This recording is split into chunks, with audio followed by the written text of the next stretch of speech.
Hello friends, good morning. मैं doctor किरण गर्ग, मेरे YouTube channel में आपका बहुत बहुत स्वागत है। और अब हमारी हिंदी की क्लास शुरू होने जा रही है।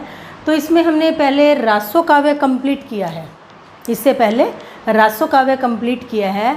और अब आज हम करने जा रहे हैं सिद्ध साहित्य। तो सिद्ध साहित्य के बारे में जानने से पहले मैं आपको ये बताऊंगी कि आदिकालीन साहित्य था जो हमारा, वो कैसे किस तरह से बटा हुआ था। आदिकालीन साहित्य जो है, इसमें डॉक्टर गणपति चंद्र गुप्त जी ने क्या कहा है। डॉक्टर गणपति चंद्र गुप्त जी के अनुसार आदिकालीन साहित्य है जो 3 भागों में बटा हुआ है। फर्स्ट है धर्म आश्रित, दूसरा है राज्य आश्रित, तीसरा है लोकाश्रित। तो इस तरह से जो आदिकालीन साहित्य है 3 भागों में बटा हुआ है। फर्स्ट आ गया धर्माश्रित। तो धर्माश्रित जो साहित्य है वह किस तरह आगे 3 भागों में बटा हुआ है, सिद्ध, नाथ और जैन साहित्य में। ठीक है, जो जैन है इसको हम रास साहित्य भी कहते हैं। तो धर्माश्रित जो साहित्य है वो 3 में बंटा है, सिद्ध, नाथ और जैन में। नेक्स्ट आ गया फिर राज्य आश्रित। तो राज्य आश्रित जो साहित्य है वह कौन सा है, रासो। राज्य आश्रित, जो राज्य पर मीन्स राजा पर आश्रित थे, जो कवि थे, राज्य मतलब अपने राजा का आश्रय लेकर वहाँ रहते थे, उनको रासो साहित्य कहते हैं। उसमें क्या होता है, जो कवि थे जो राजा के आश्रय में रहते थे उनके चरित्र के बारे में बताया होता है। ठीक है, रासो काव्य में। फिर नेक्स्ट बात करेंगे हम लोकाश्रित। लोकाश्रित जो साहित्य है इसमें आ जाता है गद्य और पद्य। तो इस तरह से हमारा आदिकालीन साहित्य है जो 3 भागों में बंटा हुआ है। तो हम सबसे पहले बात करेंगे धर्माश्रित जो 3 भागों में बंटा हुआ है, सिद्ध, नाथ और जैन। तो इसमें सबसे पहले हम सिद्धों के बारे में पढ़ेंगे। ठीक है, तो सिद्ध साहित्य की अब हम बात कर रहे हैं कि सिद्ध साहित्य की जो आगमन या शुरुआत कैसे हुई। बौद्ध धर्म सबसे पहले था। बौद्ध धर्म का जो विकृत रूप है उसी को ही सिद्ध कहा जाता है। वैसे बौद्ध धर्म था वो आगे 2 शाखाओं में बंट गया था, हीनयान और महायान। और फिर महायान था, ये आगे फिर 2 भागों में बंट गया, सहजयान और वज्रयान। सहजयान और वज्रयान। तो जो वज्रयान है यही सिद्ध है, सिद्ध साहित्य है। ठीक है, वज्रयान जो है इसी को सिद्ध साहित्य कहते हैं। तो जो वज्रयान इसमें जो सिद्ध थे वो जादू, टोने, तंत्र, मंत्र, जप, तप, इन चीज़ों में विश्वास करते थे और इसी को सिद्ध साहित्य कहा जाता है। तो अब हम बात करेंगे सिद्ध साहित्य के परिभाषा के बारे में कि सिद्ध साहित्य किसको कहते हैं। तो वज्रयान, जिसकी मैं अभी बताया है कि वज्रयान शाखा का प्रचार प्रसार करने के लिए जो साहित्य आम भाषा में, जन भाषा, आम भाषा में रचा गया था, लिखा गया था, उसी को सिद्ध साहित्य कहते हैं। सिद्ध साहित्य किसे कहते हैं, वज्रयान शाखा का प्रचार प्रसार करने के लिए आम भाषा में जो साहित्य लिखा गया था उसे सिद्ध साहित्य कहते हैं। ठीक है, तो ये तो होगी सिद्ध साहित्य की बात। सिद्ध साहित्य होता क्या है। तो जो एग्ज़ाम में क्वेश्चन है ना, ज़्यादातर सिद्धों के बारे में नहीं आता, कि कम आता है सिद्धों के बारे में। इससे रिलेटेड, सिद्ध साहित्य से रिलेटेड सिद्धांत, तथ्यों के बारे में ज़्यादा क्वेश्चन आता है। तो अब हम इसके विशेष तथ्यों की बात करेंगे। जैसे फर्स्ट है, राहुल सांकृत्यायन ने सिद्धों की संख्या कितनी बताई है, 84, 84। किसने बताई है, राहुल सांकृत्यायन जी ने बताई है सिद्धों की संख्या 84। ठीक है, और जो 84 सिद्ध है इसमें 80 तो है पुरुष सिद्ध और 4 है स्त्री सिद्ध। तो इस तरह से 84 सिद्ध है। तो 4 स्त्री सिद्ध कौन से हैं, वह है कनक लापा, दूसरा है लक्ष्मी करा, तीसरा है मणिभद्रा, चौथा है मेघ लापा। ये 4 स्त्री सिद्ध है। तो बहुत बार क्वेश्चन आ जाता है इससे रिलेटेड कि जैसे कुछ अन्य देकर इनमें से एक दे दिया कि कौन सा स्त्री जो सिद्ध है, सिद्धों में कौन सा स्त्री सिद्ध इनमें से कौन सा है। तो आप अगर आपको चारों के नाम पता होगा तो आप बड़े आराम से बता सकोगे। तो आप चारों को कनकलापा, लक्ष्मीकरा, मणिभद्रा और मेखलापा, इन चारों को लर्न करना है। और इसको एक छोटी सी ट्रिक के माध्यम से भी लर्न कर सकते हो। जैसे मैंने लिखा है मेम कनक, मैम कनक लक्ष्मी, मैम मे का आ गया मेखलापा, म का आ गया मणिभद्रा, और कनक कनकलापा, और लक्ष्मी का आ गया लक्ष्मी करा। तो ये चारों स्त्री सिद्ध आ गए। ठीक है, नेक्स्ट बात करेंगे सिद्धों का जो समय था 8वीं से 10वीं शताब्दी माना जाता है। ठीक है, और फिर नेक्स्ट है कि जो ये सिद्ध थे यह जादू, टोना, मंत्र तंत्र, जप तप में विश्वास करते थे और इसी के द्वारा सिद्धि प्राप्त करना चाहते थे। ठीक है, नेक्स्ट हम बात करेंगे तक्षशिला, नालंदा, अर्बुद पर्वत, श्री पर्वत, असम, बिहार प्रमुख इनके केंद्र थे। इनके प्रमुख केंद्र कौन से थे? तक्षशिला, नालंदा, अर्बुद पर्वत, श्री पर्वत, आसाम और बिहार। ठीक है, फिर मुनिदत्त और अव्यय वज्र ने सिद्धों की भाषा को क्या नाम दिया? संधा या संध्या। ठीक है, नेक्स्ट है फिर हरप्रसाद शास्त्री जी ने इनकी भाषा को आलो अंसारी कहा है। आलो का मतलब होता है उजाला और अंसारी का मतलब होता है अंधेरा। अंधेरे में उजाले का काम किया था किसने? इसकी संध्या भाषा ने।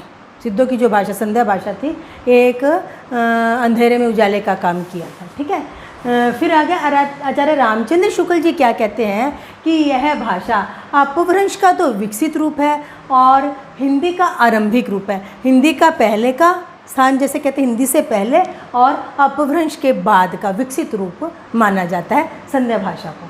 ठीक है, ये किसका कहना है? रामचंद्र शुक्ल जी का। ये आपको ध्यान रखना है। ठीक है, नेक्स्ट बात करेंगे उल्टवासियों की शुरुआत भी सिद्ध साहित्य से हुई थी। संध्या जो भाषा है उसे, जो संध्या भाषा शैली है वही उल्टवासी कहा जाता है, उसी को ही उल्टवासी कहा जाता है। तो उल्टवासियों की शुरुआत सिद्ध साहित्य से है। तो सिद्धों के बारे में सबसे पहले जानकारी कहाँ से मिली? ज्योतिश्वर ठाकुर की किताब जो रचना है यह वर्ण रत्नाकर से हमें मिली। किसकी? सिद्धों की। सिद्धों के बारे में सबसे पहले जानकारी हमें ज्योतिश्वर ठाकुर की जो रचना है वर्ण रत्नाकर में मिली हमें। ठीक है, फिर सिद्ध साहित्य के बारे में हमें जानकारी कहाँ से मिली? सबसे पहले हरप्रसाद शास्त्री जी यह नेपाल से इसके जानकारी लाए थे। हरप्रसाद शास्त्री जी नेपाल से सिर पर किताबों का जो गट्ठे उठा कर लाए थे, वहाँ से हमें सिद्ध साहित्य की जानकारी मिली थी। ठीक है, नेक्स्ट आ गया फिर सिद्धों की वाणियों का संकलन 1917 में बोधगान ओ दोहा जो रचना है इसके नाम से बंगला भाषा में किया था। बोधगान ओ दोहा के नाम से बंगला भाषा में सिद्धों की वाणियों का संकलन हुआ था, जो कि 1917 ईस्वी में। ठीक है, तो ये सारे इम्पोर्टेंट पॉइंट्स है राजे बच्चों, याद करने हैं आपको। एक एक पॉइंट सभी इम्पोर्टेंट पॉइंट है। नेक्स्ट आ गया फिर मत्स्येंद्रनाथ, जालंधरप्पा, नागार्जुन, गोरखनाथ, चरपटनाथ। ये जो पांचों सिद्ध हैं इनका नाम सिद्धों में भी आता है और नाथों में भी आता है। 9 नाथ है उनमें भी इनका नाम आता है और सिद्धों में भी इन पांचों का नाम कौन कौन से? मत्स्येंद्रनाथ, जालंधरप्पा, नागार्जुन, गोरखनाथ और चरपटनाथ। ठीक है, नेक्स्ट आ गया जो बौद्ध धर्म है वो दुखवाद से संबंधित है और जो सिद्ध है ये महासुखवाद की कल्पना करते हैं या अपने जो ये सिद्धांतों, अपने कर्मों द्वारा ये सुखवाद के बारे में सोचते हैं, सुख के बारे में सोचते हैं। ठीक है, नेक्स्ट आ गया फिर पंचकार का उल्लेख। पंचकार क्या है? मास, मैं से है ये पांचों, मास, मत्स्य, मुद्रा, मध्य और मैथुन। ये सारे इनके कर्म थे जैसे कह सकते हैं। चाहे ये गलत है परंतु जो सिद्ध थे ये सारे पंचकार का उल्लेख इसमें सिद्ध साहित्य में मिलता है। तो ये सारे कार्य यह करते थे। ठीक है, फिर आ गया सिद्ध अपने नाम के पीछे पा लगाते हैं, जैसे सरहप्पा, शरप्पा, कुकरिप्पा, और डोमी पा, ये सारे पा लगाते हैं। तो पा का मतलब यहाँ है यह जो सम्मान सूचक शब्द के रूप में अपने नाम के पीछे पा लगाते हैं। तो यह तो सिद्ध साहित्य से संबंधित विशेष तथ्य हो गए। अब हम सिद्ध साहित्य की विशेषताओं के बारे में बात करेंगे। तो सिद्ध साहित्य में क्या क्या बातें थी। फर्स्ट आएगा गुरु की महिमा। गुरु की महिमा जैसे हर धर्म में ही ले लो, मोस्टली गुरु की महिमा मानी जाती है, गुरु को ऊंचा स्थान दिया जाता है और उसकी महत्ता के बारे में उसकी महत्ता मानी जाती है। गुरु की ऊंचा स्थान दिया जाता है और उसका अनुकरण किया जाता है उनके गुणों का। ठीक है, तो इस तरह सिद्ध साहित्य में भी गुरु की महिमा मानी गई है। ठीक है, नेक्स्ट बात करेंगे ज्ञान की उपेक्षा। तो सिद्ध साहित्य में ज्ञान की उपेक्षा की गई है। वो ज्ञान को नहीं मानते थे, इस चीज़ पर विश्वास नहीं करते थे सिद्ध। ठीक है, ज्ञान की उपेक्षा की गई है। नेक्स्ट आ गया फिर वर्ण व्यवस्था का विरोध। वर्ण व्यवस्था, जैसे वर्ण के आधार पे, रंग के आधार पे हम भेदभाव करते हैं, तो वो इस चीज़ में विश्वास नहीं करते थे। वर्ण व्यवस्था का उन्होंने विरोध किया है कि कोई गोरा काला या कुछ ऐसा नहीं है। वर्ण व्यवस्था का उन्होंने विरोध किया है। फिर नारी साधना का केंद्र। तो जो सिद्ध थे ये नारी को मेन मानते थे, साधना का केंद्र मानते कि नारी के द्वारा ही साधना करके सिद्धि प्राप्त कर सकते हैं। नारी भोग, मैथुन, ये सारी चीज़ों मेन था इसमें सिद्धों में। तो नारी साधना द्वारा सिद्धि प्राप्त करना इनका मेन कार्य कह लो, उद्देश्य कह लो, कुछ भी। तो नारी साधना मेन थी, मुख्य था इनका। फिर नेक्स्ट आ गया साधना द्वारा सिद्धि। साधना द्वारा जब तब अंतर्मुखी मन से साधना द्वारा यह सिद्धि प्राप्त करने में विश्वास करते थे सिद्ध जो थे। ठीक है, नेक्स्ट आ गया फिर आडंबर पखंड का खंडन। जो आडंबर थे, पखंड थे, है ना, अंधविश्वास थे, इन चीज़ में विश्वास नहीं करते, इनका इन्होंने खंडन किया है। ठीक है, नेक्स्ट आ गया संध्या भाषा शैली। इन्होंने कौन सी भाषा का प्रयोग किया है? संध्या भाषा शैली का प्रयोग किया, जो आम भाषा, आम जन की जो भाषा होती है उसी को संध्या भाषा कहा गया है और इसी भाषा शैली का इन्होंने प्रयोग किया अपनी रचनाओं में। ठीक है, नेक्स्ट और लास्ट बात है, पॉइंट है कि छंद का प्रयोग।